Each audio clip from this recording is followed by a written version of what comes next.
We got the Charles Schwab Challenge this week out in Fort Worth, just outside of Dallas there in Texas. Par 70 golf course, 7,289 yards, so about 7,300 yards. So it's a longer course, right? Not many par fives. It's old school. Course has been around a long time. Normal stop on the PGA Tour circuit. And as Nick was highlighting, usually a putting contest and also accuracy is what we're looking at, right? So many times we come on each and every week here on Send It In, and we talk about some weeks, like last week at Quail Hollow, it's about the bombers. And then other weeks, it's about accuracy. This week is about accuracy. You want guys that put it in the fairway and also are good with their approach play, because these are the fifth smallest greens that they play on the PGA Tour. So short game, approach play, accuracy, going to be key this week at Colonial. And look, Scottie Scheffler, I mean, he's plus 225 to win the golf tournament, right? There's really no bet to be made there. The Minnesota Timberwolves are plus 260 to win tonight against the OKC Thunder, right? So odds makers are telling you Scottie's got a better chance to win the golf tournament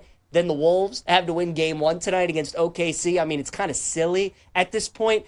How you can get involved with Scottie, and B-Mills, we talk about this all the time, right? Top 5 with Scottie. It's minus 200 this week, so if you don't want to lay that kind of juice, parlay it. Parlay Scottie and OKC money line tonight. Parlay Scottie and somebody to win the series in the NBA, the NHL. Can parlay it with one of your baseball bets tonight. Whatever you want to do. But again, Scottie's finished runner-up, third, and runner-up the last 3 times, the last 3 years at this course. He hasn't won it, but he's been in contention there. And he's in great form. He's won his last 2 events. So I think betting him top 5 minus 200, parlaying that was something. That's a pretty good option this week at Colonial. Jordan Spieth, man, you want to talk about course history. This guy's been awesome at Colonial throughout his career. He won this event at this course back in 2016.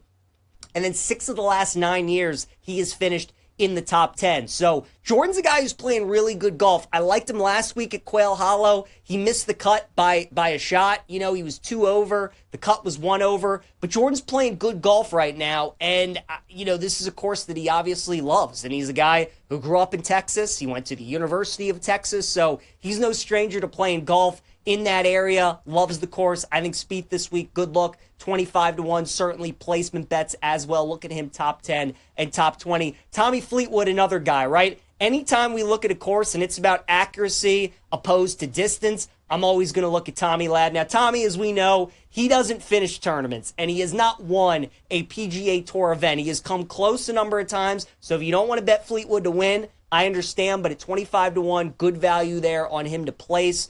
Top 10, top 20. He's only played at this event and at this course 2 times, so really not a lot of course history to go off of. Had a pretty decent week, though, at the PGA Championship. Tommy's always going to be an accurate player, and this course should be one that sets up well for him, so I'd look at him this week. How about J.J. Spahn at 50 to 1? Course history has been abysmal here. JJ's played here 5 times. His best finish is like 60th. He's missed the cut a couple times. He's had to withdraw a couple times.